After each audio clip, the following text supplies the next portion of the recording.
بسم اللہ الرحمن الرحیم، صفحہ نمبر 7 اور دوسرے مکتبے کا صفحہ نمبر 19۔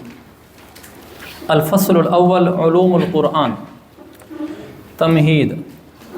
باب ہوتی ہے، فصل ہوتی ہے۔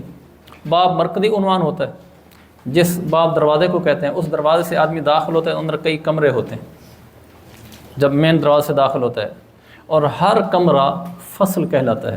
یہ آپ کی کلاس روم ہے، اس کو فصل کہتے ہیں نا۔ اور جو پورا مدرسہ ہے اس کا ایک مین گیٹ ہے، باب ہے۔ آپ باب سے داخل ہوں گے، اندر مختلف فصول ہوں گی، ان سب فصول کا تعلق اسی گیٹ کے ساتھ ہوگا۔ مثلا یہ گیٹ اگر مدرسے کا ہے، اندر جتنے فصول کمرے ہوں گے ان کا تعلق اسی سے ہوگا۔ کوئی آدمی کسی فیکٹری میں داخل ہو جاتا ہے تو اندر جو کمرے ہوں گے ان کا تعلق بھی اسی فیکٹری کے ساتھ ہوگا، اس میں اس طرح کے کام ہو رہے ہوں گے۔ ایسے ایک بنیادی باب ہوتا ہے، پھر اس کے آگے فصول ہوتی ہیں جو اسی باب سے متعلقہ ہوتی ہیں۔ یہاں انہوں نے سارے پوری کتاب کو فصول میں قائم کیا، یعنی باب گوئے کہ اس کا ایک ہی رکھا ہے، اور باب ہے علوم القرآن۔ اس کے آگے 10 فصلیں بنائی ہیں کہ ساری چیزیں علوم القرآن کی طرف ہی لوٹیں گی، ان میں سے ہر کمرے کا تعلق علوم القرآن کے ساتھ ہوگا۔ الفصل الاول علوم القرآن، تمہید۔ یقتضین علم التفسیر ان نلم علمامۃ موجزۃ بعلوم القرآن وان نعرف ما رافق هذا الكتاب المجید من عنایۃ فائقۃ وجہود واسعۃ وابحاث مستفیضۃ بذلت كلها في سبيل خدمة هذا الكتاب العزيز على أيدي أساتذة أعلام وعلماء فطاحل نسبق فطاحل أفنوا أعمارهم في سبيل الحفاظ على هذا التراث الكريم والكنز الثمين من لدن عصر نزول القرآن إلى يومنا هذا، ثم انتقلوا إلى جوار الله وقد خلفوا لنا ثروة علمية هائلة لا ينضب باب شد لا ينضب معينها ولا تنتهي دررها على كر الدهور ومر الأزمان، ومع كل هذه الجهود المبذولة في القديم والحديث فإن القرآن يبقى بحرا ذاخرا يحتاج إلى من يغوص في أعماقه ليستخرج منه اللآلي والدرر۔ یہ بالکل ابتدائی بات ہے، لمبا پیرا ہے اور لمبا جملے ہیں، جس کی وجہ سے اصل مقصود لمبی عبارت میں چھپ جاتا ہے۔ کلام کا حسن لمبے جملے لانا نہیں ہے، کلام کا حسن مشکل الفاظ لانا نہیں ہے، کلام کا حسن چھوٹے جملے لانا اور عام فہم الفاظ لانا ہے، اس سے بات سمجھ آتی ہے۔ آپ حدیثوں میں دیکھیں گے، آیتوں میں دیکھیں گے تو ایسا نہیں ہوتا کہ کوئی ایک جملہ بہت لمبا ہو۔ آیت لمبی ہو سکتی ہے لیکن جملے چھوٹے چھوٹے ہوں گے، اور عموماً تو آیتیں چھوٹی چھوٹی ہوتی، اس سے بات صحیح سمجھ آتی ہے۔ یہ ہمارے جدید اسلوب ہے کہ جس میں بعض دفعہ سطریں لمبی ہو جاتی ہیں، مبتدا خبر میں بہت فاصلہ آ جاتا ہے، وہ دماغ میں چیز بیٹھتی نہیں ہے۔ تو میں سب کا ترجمہ کر دیتا ہوں، ترجمہ کرنے کے بعد پھر اس پورے پیراگراف میں جو باتیں انہوں نے بتائی ہیں وہ میں آپ کے سامنے ملخصاً عرض کرتا ہوں، تاکہ عبارت مع ترجمہ صرف ترجمے کی حد تک نہ رہے، بلکہ اس پیراگراف سے میں کیا حاصل ہوا وہ بھی ہمارے ذہنوں میں آ جائے۔ علم تفسیر ہم سے اس بات کا تقاضا کرتا ہے کہ ہم علوم القرآن کی مختصر سی واقفیت حاصل کریں۔ نلم علمامتاً، واقفیت حاصل کرنا، موجزہ مختصر، کہ ہم علوم القرآن کا کوئی تھوڑا سا تعارف حاصل کریں کہ علوم القرآن کیا چیز ہے۔ علم تفسیر کا تقاضا ہے۔ دیکھو میں نے پہلے عرض کیا تھا، علوم القرآن کا خلاصہ اگر پوچھے کہ علوم القرآن کی کیا تعریف ہے، کیا ہے؟ ہاں، اصول فہم قرآن، دوسرے لفظوں میں اصول تفسیر، دوسرے لفظوں کہ آپ کو قرآن کی سمجھ آ جائے، اس کے اصول۔ اس لیے انہوں نے کہا کہ علم تفسیر تقاضا کرتا ہے کہ ہم علوم قرآن جانیں۔ اگر آپ تفسیر یعنی قرآن کی فہم حاصل کرنا چاہتے ہیں اور آپ علوم قرآن نہیں آتے تو آپ صحیح فہم نہیں رکھ سکتے۔ دوسرا وَأَن نَعْرِفَ مَا رَافَقَ هَذَا الْكِتَابُ الْمَجِيدُ، اور یہ بھی تقاضا کرتا ہے علم تفسیر کہ ہم ان چیزوں کو بھی جانیں جو اس معزز کتاب کے ساتھ منسلک ہیں، مربوط ہیں، متصل ہیں۔ رافقہ منسلک ہیں۔ آگے من عنایت فائقۃ، یہ ترجمہ دیکھیں، جب ما موصولہ آ جائے اور اس کے بعد من آئے تو ما آسان ترجمہ تو یہ ہوتا ہے کہ ما کا ترجمہ جو سے کر دیں اور من کا ترجمہ یعنی سے کر دیں، اور با محاورہ ترجمہ یہ ہوتا ہے کہ من کا جو ما بعد ہے وہ ما کی جگہ پر رکھ دیں۔ یہ تھوڑا سا مشکل ہو جاتا ہے، تو میں وہ آسان والا کرتا ہوں کہ ما کا ترجمہ جو اور من کا ترجمہ یعنی. جیسے میں کہتا ہوں اعجبنی ما عندک من العلم، اعجبنی ما عندک من العلم، مجھے وہ چیز بڑی اچھی لگی جو آپ کے پاس ہے، یعنی علم. اب اس کا ترجمہ یوں کرنا کہ مجھے وہ چیز اچھی لگی جو آپ کے پاس ہے علم میں سے، یہ اس کا اصولی ترجمہ نہیں ہے. مجھے وہ چیز اچھی لگی جو آپ کے پاس ہے، یعنی علم جو آپ کے پاس ہے، میری مراد علم ہے کہ آپ کا علم مجھے اچھا لگا. تو ما موصولہ کے بعد جب من آتا ہے تو ما کا ترجمہ جو سے اور من کا ترجمہ یعنی سے. اچھا ایک دوسری بات کہیں آئی تو میں بتا دوں گا. جب ان لگ جائے نا، ان کے بعد فعل مصدر بن جاتا ہے نا، ان کے بعد فعل آ جائے یا ان آ جائے اس کے بعد اسم خبر ہوتے ہیں، وہ جملہ نا اسے لمبا ہو جاتا ہے. مثلا اعجبنی ان درست فی جامعۃ الحسنین، اس کا مصدری ترجمہ کرنا مشکل ہو جاتا ہے. ان درست فی جامعۃ الحسنین کا مصدری ترجمہ کیا ہوگا؟ آپ کا جامعۃ الحسنین میں پڑھنا مجھے اچھا لگا، یہ ترجمہ نا. اس کا آسان ترجمہ یہ ہوتا ہے ان کے بعد پورے جملے کا ترجمہ کر دیں، اس کو جملہ بنا دیں، مصدر نہ بنائیں. اعجبنی ان درست فی جامعۃ الحسنین، مجھے یہ بات اچھی لگی کہ ہے آپ نے جامعۃ الحسنین میں پڑھا ہے. یہ آسان ہوتا ہے. ان کے ما بعد والے جملے کو آپ پورا ایک جملہ بن دیں، جہاں بھی مصدر بنے مصدر کو جملے میں تبدیل کر دیں تو آپ کا جملہ بڑا سہل ہو جائے گا، عبارت آسان ہو جائے گی. چلیں اب یہ ما موصولہ ان نعرف ما رافق هذا الکتاب المجید. اور علم تفسیر اس بات کا بھی تقاضا کرتا ہے کہ ہم وہ چیز جانیں جو اس معزز کتاب کے ساتھ منسلک ہے، ان کا تعلق ہے اس کتاب کے ساتھ. یعنی عنایت فائقۃ، بہت عظیم اہتمام، کہ اس کتاب کے لیے بہت اہتمامات کیے گئے، یعنی خدمت کے لیے بہت اہتمام کیا گیا. یا اس کو مکمل توجہ بھی ترجمہ کر سکتے ہیں کہ اس کتاب کو مکمل توجہ دی گئی. وجہود واسعۃ، اور وسیع کوششیں کی گئیں. وابحاث مستفیضۃ، اور بھرپور تحقیقات کی گئیں. ابحاث بحث کی جمع ہے، بحث ریسرچ کے معنی میں آتا ہے، یہاں وہی ترجمہ مراد ہے. بھرپور تحقیقات کی گئیں. بذلت کلھا فی سبیل خدمت ھذا الکتاب العزیز، یہ ساری چیزیں مکمل توجہ، وسیع کوششیں، بھرپور تحقیقات، یہ سب اس کتاب عزیز کی خدمت کی راہ میں خرچ کی گئیں. لفظی ترجمہ خرچ کی گئیں اور مرادی ترجمہ یہ اختیار کی گئیں، استعمال کی گئیں. یہ ساری چیزیں، محنتیں، یہ سب اختیار کی گئیں اس کتاب کی خدمت میں. کن کے ہاتھوں؟ ان اساتذہ کے ہاتھوں جو بڑے اساتذہ تھے. علم کی جمع اعلام، بڑے بڑے اساتذہ کے ہاتھوں یہ ساری خدمات سر انجام دی گئیں. وعلماء فطاحل، فطاحل فطاحل کی جمع ہے، فطاحل، فطاحل بڑے عالم کو کہتے ہیں. تو اس کا بھی وہی ترجمہ ہوگا بڑے علماء، یعنی اکابر علماء. اکابر علماء کے ہاتھوں یہ ساری خدمات سر انجام دی گئیں، بڑی محنتیں کی گئیں. وہ علماء جنہوں نے اپنی عمریں فنا کر ڈالیں، اپنی عمریں خرچ کر دیں اس معزز میراث کی حفاظت کے راستے میں. قرآن ایک معزز میراث ہے، ہمارے پاس چلی آ رہی ہے، اس کی حفاظت میں انہوں نے عمریں خرچ کر دیں. اور یہ قرآن قیمتی خزانہ ہے، اور اس قیمتی خزانے کے حفاظت کے راستے میں انہوں نے اپنی ساری عمریں خرچ کر ڈالیں. قرآن کے نازل ہونے کے زمانے سے لے کر آج کے دن تک، قرآن جب سے نازل ہوا اس دن سے لے کر آج کے دن تک، اس قرآن کی حفاظت کے لیے، اس قیمتی خزانے کی حفاظت کے لیے علماء نے اپنی عمریں خرچ کر دی. پھر یہ علماء محنتیں کرتے کرتے یہاں تک کہ وہ اللہ کے جوار رحمت میں منتقل ہو گئے. ساری عمریں خرچ کر دیں اور اللہ کے پاس چلے گئے. اور انہوں نے ہمارے لیے ایک دولت چھوڑ دی پیچھے، علمی دولت تھی اور بڑی دولت تھی، ہائلہ بڑی. ہمارے لیے ایک بڑی علمی دولت چھوڑی. لا ينضب معینها ان ضب ينضب خشک ہونا، جس کا چشمہ خشک ہوتا ہی نہیں ہے. ان ہمارے لیے وہ جو علم پیچھے چھوڑ کر گئے وہ ایک ایسا چشمہ ہے جس سے آنے والے ابھی تک سیراب ہو رہے ہیں، وہ چشمہ جاری ہے. اور اس کے موتی لا تنتہی دررھا، درۃ کی جمع ہے، اس کے موتی ختم ہونے کا نام ہی نہیں لیتے، زمانے کے گزرنے کے باوجود اور گردش دوران کے باوجود. دونوں کا ایک ہی ترجمہ ہے. زمانوں کے بدلنے کے باوجود اس کے موتی ختم ہی نہیں ہو رہے. یعنی انہوں نے جو ہمارے پاس ہمارے لیے اتنا ذخیرہ چھوڑا ہے وہ ذخیرہ مسلسل ہمیں فائدہ پہنچا رہا ہے. ما کل حاضر، جو بس پہلے یہاں تک سمجھ لیں تاکہ اگلی سمجھنا. یہ جو اتنی لمبی عبارت ہے یہ تقریباً ایک ہی جملہ بنتا ہے عطف ڈال کے۔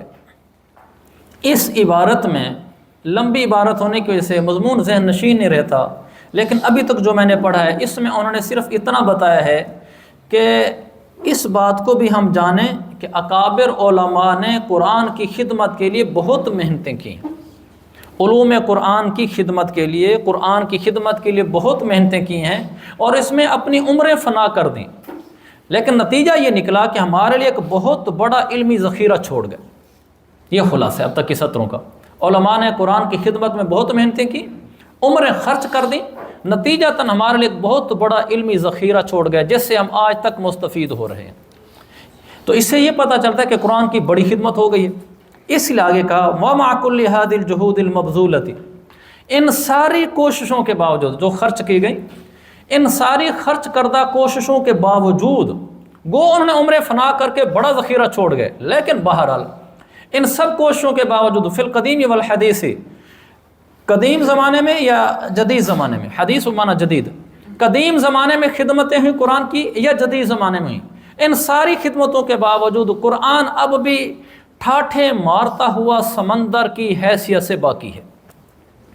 اب بھی اس کے علوم اتنے ہیں کہ وہ اچھل کے باہر آ رہے ہیں، ٹھاٹھے مارتا ہوا سمندر جس کا پانی قابو میں نہ آ رہا ہو۔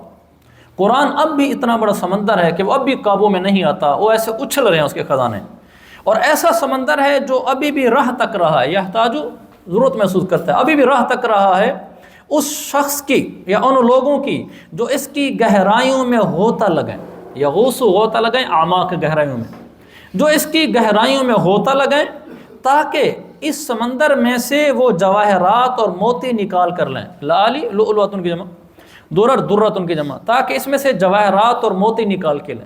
اب خلاصہ یہ ہوا اگرچہ علوم قرآن پر علماء نے بڑی محنتیں کی، یہاں تک کہ عمریں ساری ختم کر دیں اور ہمارے لیے بڑا علمی ذخیرہ چھوڑ گئے، لیکن ان ساری کوششوں کے باوجود چاہے پہلے ہوں یا آج ہو رہی ہیں، اب بھی قرآن کے علوم ایک ٹھاٹھے مارتا ہوا سمندر کی حیثیت سے ہیں جو ان کی راہ تک رہے ہیں کہ کوئی اور بھی شخص آئے جو اس کی گہرائیوں میں جائے، مزید موتی نکال کے لائے، یعنی قرآن کی خدمت مزید کرے، ابھی بھی اس کے راستے موجود ہیں۔ لہذا اللہ سے مانگنا چاہیے کہ اللہ ہم اس کے لیے چن لے، وہ موتی ہم نکال لیں، ہم نہیں نکالیں گے، کوئی اور نکال لے گا، جو نکالے گا اس کی اب یہ پیراگراف کا خلاصہ سمجھ گئے جو اب تک پڑھا۔ وَلَقَدْ تَسَابَقَ الْفُقَهَاءُ، یہاں سے یہ بتا رہے ہیں کہ جس قرآن کی اور اس کے علوم قرآن کی اب تعریف کر رہے ہیں، یہ قرآن کا تھوڑا سا ہمیں تعارف کرو اجمالی کہ یہ قرآن کیا چیز ہے۔ تو لَقَدْ تَسَابَقَ سے لے کر اس صفحے کے آخر تک جو ہے اس میں یہ بتایا گیا ہے کہ قرآن کی اگر ہم تعریف کریں، قرآن کا وصف بیان کریں، قرآن کیا چیز ہے، کہا وہ ہم آپ کو بتاتے ہیں کہ قرآن کیا ہے۔ وَلَقَدْ تَسَابَقَ الْفُصَحَاءُ وَالْبُلَغَاءُ وَالْحُكَمَاءُ وَالشُّعَرَاءُ فِي وَصْفِ هَذَا الْقُرْآنِ وَسَرْدِ مَحَاسِنِهِ وَفَضَائِلِهِ، سرد کا معنی ذکر محاسنه وفضائله، وَلَكِنَّنَا لَا نَجِدُ أَبْلَغَ وَلَا أَسْمَى مِنْ وَصْفِ صَاحِبِ الرِّسَالَةِ محمد بن عبد اللہ صلوات اللہ وسلم علیہ حیث یقول۔ تصابہ کا ایک دوسرے سے آگے بڑھنے کی کوشش کرنا، سبقت لے جانا، ایک دوسرے سے آگے بڑھنے کی کوشش کی ہے فصحاء نے، بلغاء نے، حکماء، یہ حکیم نہیں دوائیوں والے، دانشور لوگ، دانشوروں نے، شعراء نے کس بات کی کوشش کی ہے؟ فی وصف ھذا القرآن، اس قرآن کی خوبیاں بیان کرنے میں، کہ قرآن کیا چیز ہے، قرآن کا تعارف کرانے میں، اس قرآن کا وصف بیان کرنے میں، وسرد محاسنہ، سرد ذکر، اور اس کی خوبیاں اور اس کے فضائل بیان کرنے میں، اس قرآن کی خوبیاں اور فضائل بیان کرنے میں اور اس کے اوصاف بیان کرنے میں فصحاء، بلغاء، حکماء اور شعراء سب نے ایک دوسرے آگے بڑھنے کی کوشش کی۔ ہر ایک نے یہ کوشش کی کہ میں قرآن کی ایسی تعریف کروں کہ قرآن یہ ہے، یہ ہے، یہ ہے، کہ دوسرے سے آگے بڑھ جاؤں، یوں کہا جائے کہ یار اس نے قرآن کا بڑا اچھا تعارف کرایا۔ کہتے ہیں ساری باتیں ٹھیک ہیں، سب نے محنتیں کی ہیں، کوششیں کی ہیں قرآن کی تعریف کرنے میں، قرآن کا تذکرہ کرنے میں، قرآن کیا چیز ہے، وَلَكِنَّنَا لَا نَجِدُ أَبْلَغَ وَلَا أَسْمَى، لیکن ہم نہیں پاتے زیادہ بلیغ تعریف، اسما اسم بلندی کو کہتے ہیں نا، اور نہ زیادہ بلند پایا تعریف اس تعریف سے جو صاحب الرسالت نے بیان کی ہے۔ حضرت محمد بن عبداللہ صلی اللہ علیہ وسلم جو صاحب الرسالہ ہیں، جو پیغمبر اعظم حضور علیہ الصلوۃ والسلام نے قرآن کی تعریف بیان کی ہے، اس تعریف سے ابلغ اور اسما تعریف ہم کسی کی نہیں پاتے۔ حضور نے جب بتایا نا کہ قرآن کیا ہے تو حد ہی کر دی۔ کیسے؟ آپ فرماتے ہیں، ترمذی کی روایت ہے، آپ فرماتے ہیں لوگوں سنو میں بتاتا ہوں قرآن کیا شے ہے، قرآن کی تعریف کرتا ہوں۔ کتاب اللہ فیہ نبأ من قبلکم، یہ اللہ کی کتاب ہے، اس میں تم سے پہلے والے لوگوں کی بھی خبریں ہیں کہ پہلے لوگ کیا کرتے رہے۔ جیسے ہمیں بہت سارے پچھلے انبیاء کے واقعات سنائے گئے، پچھلی قوموں کے قرآن میں واقعات سنائے گئے۔ وَخَبَرُ مَا بَعْدَكُمْ، تمہارے بعد جو لوگ آئیں گے ان کے واقعات ہیں، اس میں خبریں ہیں کہ بعد میں کیا ہوگا۔ وَحُكْمُ مَا بَيْنَكُمْ، تمہارے درمیان کے جو امور ہیں ان کے لیے یہ فیصلہ ہے قرآن۔ هُوَ الْفَصْلُ، قرآن ایک فیصلہ کن شے ہے۔ لَيْسَ بِالْهَزْلِ، غیر سنجیدہ نہیں ہے۔ ہزل ویسے مذاق کو کہتے ہیں، اس میں کوئی مذاق نہیں ہے، غیر سنجیدگی نہیں ہے۔ مَنْ تَرَكَهُ مِنْ جَبَّارٍ قَسَمَهُ اللَّهُ، جس جابر نے اس کو چھوڑا اللہ نے اسے توڑ ڈالا، یعنی جس نے تکبر کی وجہ سے اس کو چھوڑا میرے رب نے اس کو ٹکڑے ٹکڑے کر دیے۔ وَمَنِ ابْتَغَى الْهُدَى فِي غَيْرِهِ أَضَلَّهُ اللَّهُ، جس نے اس کے علاوہ کہیں اور ہدایت کو تلاش کیا اللہ نے اسے گمراہ کر دیا۔ ہدایت اسی سے ملے گی۔ هُوَ حَبْلُ اللَّهِ الْمَتِينُ، یہ اللہ کی مضبوط رسی ہے۔ وَهُوَ ذِكْرُ الْحَكِيمُ، یہ حکمت بھری نصیحت ہے، ذکر نصیحت، حکمت بھری نصیحت ہے۔ وَهُوَ صِرَاطُ الْمُسْتَقِيمُ، سیدھا راستہ ہے۔ یہ دو جملے اگلے مشکل ہیں ذرا خیال سے۔ وَهُوَ الَّذِي لَا تَزِيغُ بِهِ الْأَهْوَاءُ، یہ وہ چیز ہے جس کی وجہ سے خواہشات نہیں بھٹکتی۔ یہ قرآن ایسی چیز ہے جس کی سے خواہشات بھٹکتی نہیں ہیں۔ اگر قرآن ہماری خواہشات کو لگام نہ دیتا تو ہماری خواہشات بھٹکتی، کھانا ہماری خواہش ہے۔ قرآن نے کہا کہ یہ کھاؤ اور یہ نہ کھاؤ، خنزیر حرام ہے تمہارے لیے، شراب حرام ہے تمہارے لیے۔ اس کی وجہ سے ہماری خواہشات کو، ہماری خواہش ہے کہ ظلم کریں، جہاں ہمارا بس چلے اسے پیسے چھین لیں، جب غصہ آئے تو اپنے غصے میں اگلے کو قتل کر دیں۔ یہ خواہشات انسانیہ ہیں، لیکن قرآن کی وجہ سے خواہشات بھٹکنے سے بچ گئی، لگام لگ گئی۔ لا تلتبسوا بألسنہ، اسی ضمن میں یہ بھی کہوں کہ غیرت کو بھی لگام دینی چاہیے۔ غیرت محبوب شے ہے، بیٹی کے بارے میں غیرت، بہن کے بارے میں غیرت، ماں کے بارے میں غیرت محبوب شے ہے، لیکن اس کی بھی شریعت نے لگامیں دی ہیں اس کو بھی۔ یہ نہیں ہے کہ کسی چھوٹی سی بات پر غیرت میں آ کر قتل کر دیا، بہن بھی قتل اور دوسرا آدمی بھی قتل۔ شریعت سے پوچھو کہ قتل کی اجازت ہے یا نہیں ہے۔ اگر شریعت قرآن حدیث اجازت نہیں دیتا قتل کرنے کی، اپنی غیرت کو بھی لگام دو۔ ہم اللہ رسول کے پابند ہیں۔ ہمارے پاس یہاں لڑکا پڑھتا تھا بلوچستان کا، تو وہ جب یہاں سے ان کے علاقے میں ہم گئے تھے، جلمکسی سائڈ کا تھا، تو وہاں بہت دشمنیاں، لڑائیاں، غریب کے گھر روٹی نہیں ہوگی لیکن کلاشن کو گولیوں سے بھری ہوئی ہوگی۔ دی مور سے واقعی ایسا، میں کوئی مبالغہ تن نہیں کہہ رہا ہوں۔ گھر میں بچے کی دوائی کے پیسے نہیں ہوگے لیکن کلاشن کو گولیوں سے بھری ہوئی ہوگی۔ نماز میں آتے تھے سارے کلاشن کو کندھے پہ لے کر آتے تھے۔ تو وہ جب یہ پڑھ کر گیا نا تو وہ سارے اس کو ہمارے ہاں عیدگاہ سے پڑھ کر گیا، مولانا کی برکت، مولانا کے مدرسے، تو وہ اخلاقیات آ جاتے ہیں، تحمل آ جاتا ہے، حلم آ جاتا ہے، تو وہ سارے اس کو تانا دیتے تھے، کہتے تھے تو مرد ہی نہیں ہے، تو کیسے عورت بن کے آگے چپ کر کے نہ کسی لڑنا، نہ جھگڑنا، نہ ٹکر لینا، ہر جگہ کوئی نہیں کوئی نہیں، اچھا کوئی بات نہیں، اچھا کوئی بات نہیں۔ ان کے تو مزاجوں میں چھوٹی باتوں گولی اڑا مار دو۔ وہاں مجھے ایک آدمی نے درخت دکھلایا، ہم ان کے علاقے میں گئے تھے چلے میں، درخت دکھ رہا ہے، کہا درخت دیکھا، میں نے کہا جی ہاں، کہا اس درخت کے اوپر 6 آدمی قتل ہو گئے۔ تو وہاں زمینوں کی باؤنڈریز نہیں ہوتی کہ یہاں تک، جیسے پنجاب میں تو بلشت ناپی ہوتی ہے نا کہ یہاں میری زمین آگے تیری زمین ہے، ان علاقوں میں ایسے میدان پڑے ہوتے ہیں۔ تو درخت کاٹنے کے لیے گیا تو ایک نے کہا یہ ہماری زمین میں آتا ہے، کیوں کاٹ رہا ہے؟ دوسرے نے کہا یہ ہماری زمین میں آتا ہے۔ اسی پہ تو تکرار ہو گئی، قبیلے والے بھی قریب تھے، بات بڑھ گئی، تیری میری پہ بات آ گئی۔ بندوقیں تو ویسے ہی ساتھ ہوتی ہیں، اس نے اس کو گولی مار دی، اس نے اس کو مار دی، ان کے خاندان والے آ گئے، انہوں نے ان کے اور آدمی مار دیے، انہوں نے ان کے مار دیے، 6 آدمی اس پہ مر گئے۔ پھر جا کے کوئی معاملہ ٹھنڈا ہوا وہاں، اور درخت ویسے کہ ویسے کھڑا تھا۔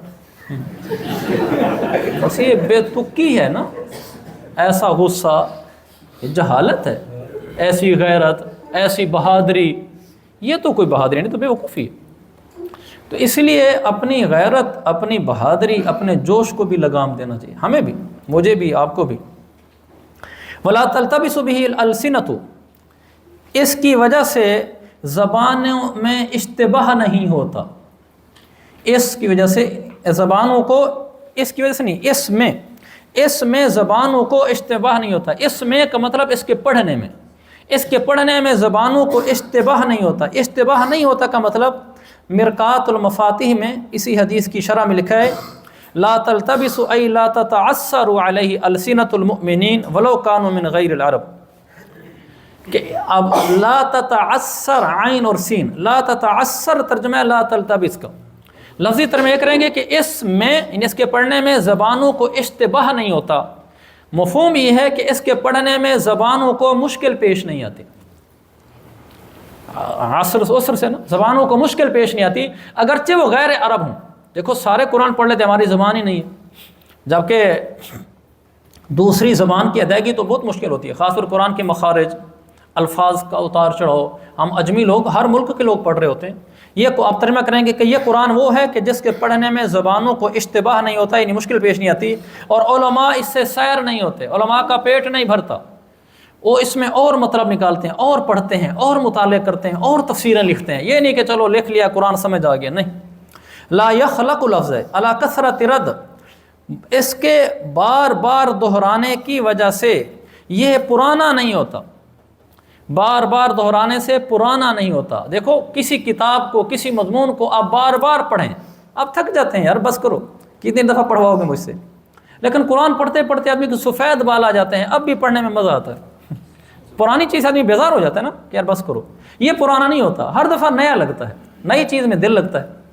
تو یہ بار بار پڑھنے سے پرانا نہیں ہوتا، نیا ہی رہتا ہے۔ ویسی عجیب بات ہے، بہت عجیب، یہ قرآن کا معجزہ ہے۔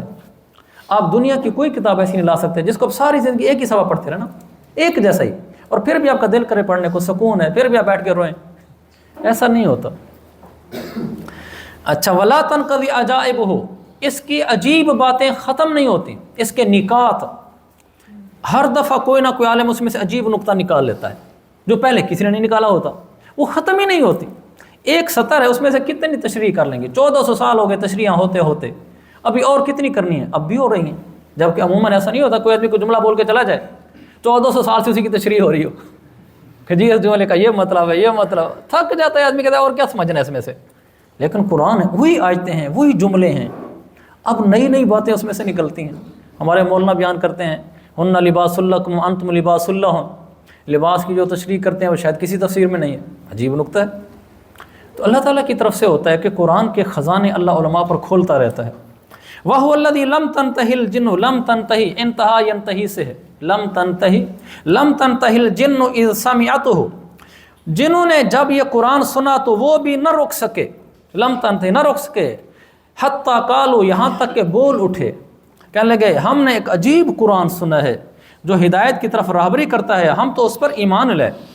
من قال بھی صدقہ، جس نے قرآن کے مطابق بات کی اس نے سچ کہا، قرآن کا حوالہ دیا، قرآن کی بات سچی۔ ومن عمل به اجر، جس نے قرآن پر عمل کیا اس کو اجر ملا۔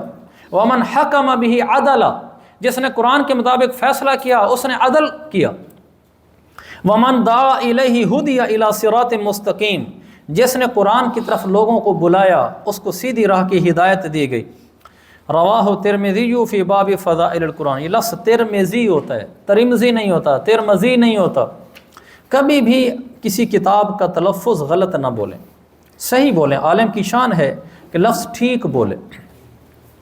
کتاب کا نام، عالم کا نام، علامہ سیوطی رحمۃ اللہ علیہ، علامہ زرکشی رحمۃ اللہ علیہ، اسقلانی رحمۃ اللہ علیہ، جتنے علماء اس طرح کے نام، بہقی رحمۃ اللہ علیہ، طبرانی رحمۃ اللہ علیہ، یہ طبرانی نہیں ہوتا، طبرانی بھی نہیں ہوتا، طبرانی ہوتا ہے، بہقی نہیں ہوتا، بہقی ہوتا ہے۔ لفظ ہمیشہ ٹھیک بولنا چاہیے۔ ابن حبان ہوتا ہے، رواہ ابن حبان، ابن حبان نہیں ہوتا، نسائی نہیں ہوتا، نسائی ہوتا ہے، ترمذی نہیں ہوتا، ترمذی ہوتا ہے، یا ترمذی ہوتا ہے۔ علاقہ ہے ترمذ بھی بولتے ہیں، ترمذ بھی بولتے ہیں، لیکن ہمارے ہاں رائج ترمذی ہے، ترمذی نہیں ہے۔ دمشق نہیں ہوتا، دمشق ہوتا ہے۔ لفظ ہمیشہ جب بھی بولیں ٹھیک بولیں، اگر نہیں ٹھیک آتا اس کی تحقیق میں لگیں۔ تحقیق کا راز کیوں ہے، ہر لفظ کے بارے میں ایسا کیوں پڑھا، ایسا کیوں بولا، ایسا اس کو کیوں کہا جاتا ہے، کوئی شہر کا نام آ گیا تو اس شہر کو ایسا کیوں کہتے ہیں، پاکستان کا نام پاکستان کیوں رکھا گیا، یہ تحقیق پیدا ہوتی ہے اس سے۔ سعودی عرب کا نام سعودی عرب کیوں رکھا گیا؟ آپ کے شہر کا نام جیکب آباد، اس کا نام جیکب آباد کیوں رکھا گیا؟ سکھر کا نام سکھر کیوں رکھا گیا؟ گوجرانوالا کا نام گوجرانوالا کیوں رکھا گیا؟ یہ ہر ایک کے پیچھے کوئی نہ کوئی بات ہے۔ ڈیرہ غازی خان کا نام، ڈیرہ اسماعیل خان کا نام، یہ ایسے نام کیوں رکھے گئے؟ کوئی بات سامنے آ جائے نا تو آپ اس پر اپنے نام پر کہ میرے نام کا کیا معنی ہے، تو اس سے انسان میں تحقیق کا مادہ پیدا ہوتا ہے۔ آپ قرآن پر کتاب پڑھنے لگیں، مرض کیا کرتا ہوں سبق اس طرح پڑھنا چاہیے، پہلے نقطے سے لے کر آخری نقطے تک۔ یہ دیکھیں نا علوم القرآن لکھا ہوا ہے، یہ دائیں طرف، یا عین سے پڑھنا شروع کرنا چاہیے۔ جو آخر میں لکھا ہوا ہے وجود، وجود کے بعد نقطہ دیا ہوا ہے، نقطے تک پڑھنا چاہیے۔ اور کتاب کا یہ جو صفحہ پر بھی ترتیب جدید، یہاں با سے پڑھ کر یہ جو آخر تک پی کے لکھا ہوا ہے یہاں تک پڑھنا چاہیے۔ اس سے آپ میں تحقیق پیدا ہوگی۔ درمیان سبق پڑھتے پڑھتے درمیان میں کوئی حرف آ جاتا ہے، کوئی کامے آ جاتے ہیں، کوئی آپ کو انوکھا سا لگتا ہے، آپ کو کیوں کرنا چاہیے کہ یار ایسا کیوں ہے، اس طرح کس وجہ سے ہے؟ کوئی لفظ آ جاتا ہے چھوٹا سا، ایسے آپ کتاب دیکھتے ہیں آخر میں الف ہا لکھا ہوتا ہے، عبارت ختم ہونے کی علامت ہوتی ہے، الف ہا لکھ دیتے ہیں۔ آیت پڑھتے ہیں اس کا آگے لکھا ہوتا ہے الآیہ، حدیث لکھ کر آگے الحدیث لکھا ہوتا ہے۔ بھئی الآیہ کیا مطلب ہے اس کا؟ الحدیث کا کیا مطلب ہے؟ پھر الآیہ کو عبارت میں کیا پڑھیں گے؟ الحدیث کو عبارت میں کیا پڑھیں گے؟ حدیث ہے نا، جنہوں نے آگے الحدیث اتنا لکھ دیا، عبارت کو آگے الف اور ہا لکھ دیا۔ بھئی یہ کیا چیز ہے الف ہا؟ اور اگر پتہ چل گیا الف ہا کا یہ مطلب ہے تو یہ مطلب اس کے لیے رمز کیوں متعین کی گئی؟ ہر ایک چیز پیچھے پڑھیں گے نا تو آپ کو نا اس میں گہرائی آتی چلی جائے گی، پھر آپ کا مزاج تحقیقی بن جائے گا، پھر آپ کسی چیز کو بغیر تحقیق کے نہیں لیں گے اور آپ کو فائدہ دے گی چیز۔ مل مقصود بعلوم القرآن، علوم قرآن کا مقصود کیا ہے، اس کی غرض؟ یقصد بعلوم القرآن الابحاث التي تتعلق بهذا الكتاب المجید الخالد من حیث النزول، حیثو کے بعد مرفوع ہوتا ہے۔ یہ جتنے عرب علماء ہیں، تقی صاحب ہیں، جب عربی میں کتابیں ان کی ہیں تو حیثو کے بعد جو اسم ہوتا ہے نا اس کے آخر میں پیش سپیشل دیتے ہیں۔ ویسے تو اعراب نہیں لگاتے لیکن حیثو کے بعد والے پر پیش لگاتے ہیں تاکہ پتہ چل جائے کہ یہ جو تم غلط بولتے ہیں نا ٹھیک ہو جائے۔ ایسے مشائخ نہیں ہوتا، مشایخ ہوتا ہے، مشایخ، مشائخ صرفی لحاظ سے غلط ہے۔ شیخ عبد الفتاح ابو غدہ کا نام سنے؟ بڑے عالم تھے ماشاءاللہ، انتقال فرما گئے۔ وہ ہندوستان آئے تو اہل ہندوستان ان سے پوچھا حضرت ہمارے پاس کیسے تشریف لائے؟ تو انہوں نے کہا میں اس لیے آیا ہوں تاکہ تمہارے میں مشائخ کو مشایخ کر دوں کہ تم جو اجمی لوگ ہو تم عربی میں بھی اس کو مشائخ لکھتے ہو، حالانکہ عربی گرامر کے لحاظ سے مشائخ بنتے ہی نہیں ہے۔ کہا میں اس لیے آیا ہوں کہ تمہارے جو اجمی ہیں تو میں تمہارے اجمی مشائخ کو مشایخ کر دوں۔ من حیث النزول والجمع، یہ مبتدا محذوف کی خبر ہوتا ہے، حیث کے بعد والا ہوا، من حیث ہوا النزول والجمع والترتیب والتدوین ومعرفت اسباب النزول والمکی منہ والمدنی، اسباب رہتا پڑے گا، یہ مرفوع نہیں ہوگا، ومعرفت الناسخ والمنسوخ والمحکم والمتشابہ، مجرور ہوگا محکم والمتشابہ، وغیر ذلك من الابحاث الکثیرۃ التي تتعلق بالقرآن العظیم او لها صلۃ به۔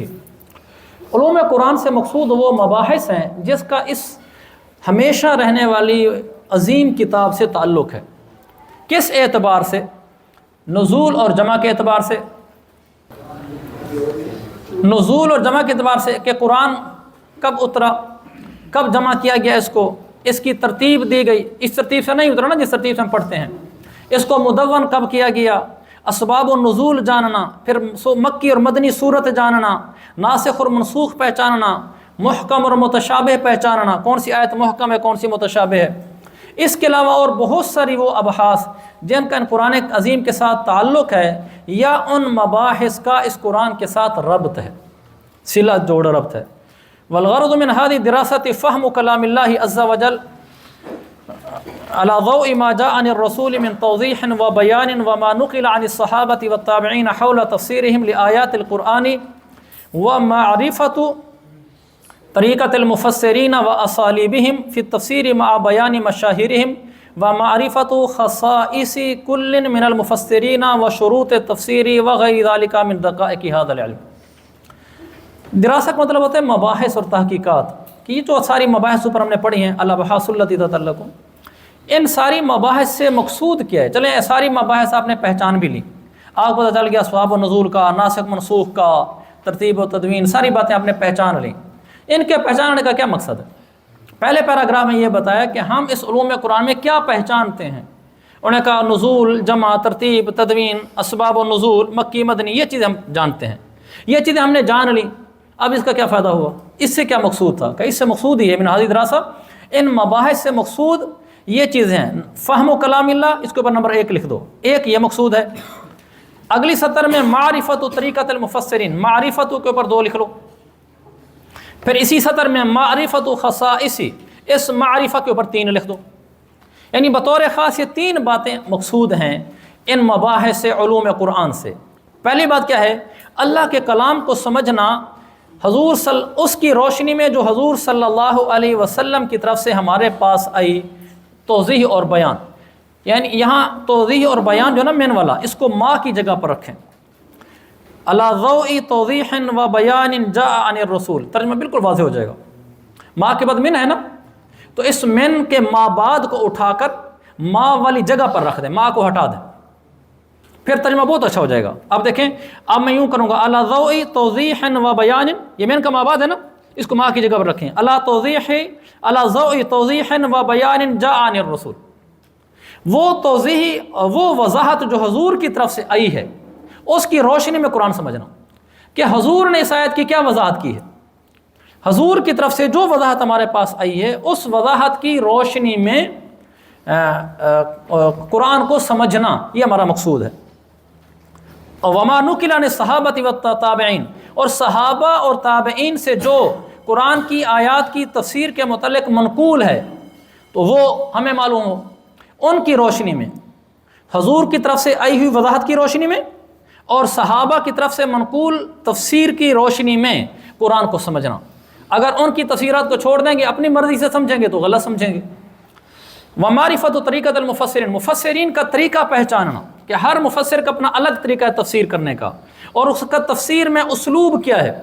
مثلا ابن کثیر والے کا اسلوب یہ ہے، تفسیر ابن کثیر والے کا، کہ وہ آیت لاتا ہے، آیت کی تفسیر پہلے آیت سے کرتا ہے، پھر اس آیت کی تفسیر میں کوئی حدیث ہے تو وہ لاتا ہے، پھر صحابی کا کوئی اثر ہے تو وہ لاتا ہے، اس کا الگ طریقہ ہے۔ اور جو وہ ہیں رازی ہیں رحمۃ اللہ علیہ، وہ فلسفے بیان کرتے ہیں اس بہت ساری چیزوں کے، اور جو قرطبی ہیں فقہی احکام بیان کرتے ہیں، علامہ آلوسی ہیں وہ نحو، صرف، بلاغت سب کچھ بیان کرتے ہیں، تفسیر مظہری والے ہیں اسرائیلی روایات، ہر قسمی واقعات، قصص بیان کرتے ہیں۔ ہر ایک کا طریقہ اسلوب الگ الگ ہے، تو ہم یہ بھی پہچانیں گے۔ ومعرفت خصائص کل مفسر، مفسرین میں سے ہر ایک کی خصوصیت، اس مفسر کی کیا خصوصیت ہے، اور شروط کی، ہر ایک مفسر کی الگ خاصیت۔ کوئی تصوف کی لائن سے تفسیر کرتا ہے، کوئی سائنسی مباحث کو، تنتاوی نے سائنس کو سامنے رکھ کر تفسیر کی، تو ہر ایک کی اپنی الگ خصوصیت ہے۔ ان مفسرین کی خصوصیات کو پہچاننا اور تفسیر کی شروط کو پہچاننا، اس کے ذریعے سے ہم یہ پہچانیں گے کہ تفسیر کی کیا کیا شرائط ہوتی ہیں۔ وغیر ذالک من دقائق ھذا العلم، ھذا العلم سنت علم تفسیر، اس علم تفسیر کی اور بھی بہت ساری باریک باتوں کو جاننا۔ اچھا یہ رہ گیا ما بیان مشاہیرہم، اس کا مطلب مشہور مفسرین کو جاننا، مفسرین کا اسلوب بھی جاننا، اور مشہور مفسرین بھی جاننا کہ کون کون سے مفسرین مشہور گزرے ہیں۔ اور آخری جملہ وغیر ذالک من دقائق ھذا العلم، اس علم تفسیر کے اور بھی بہت سارے نکات اور باریک باتوں کو جاننا، یہ سارا ہمارا مقصود ہے علوم القرآن سے۔ چلو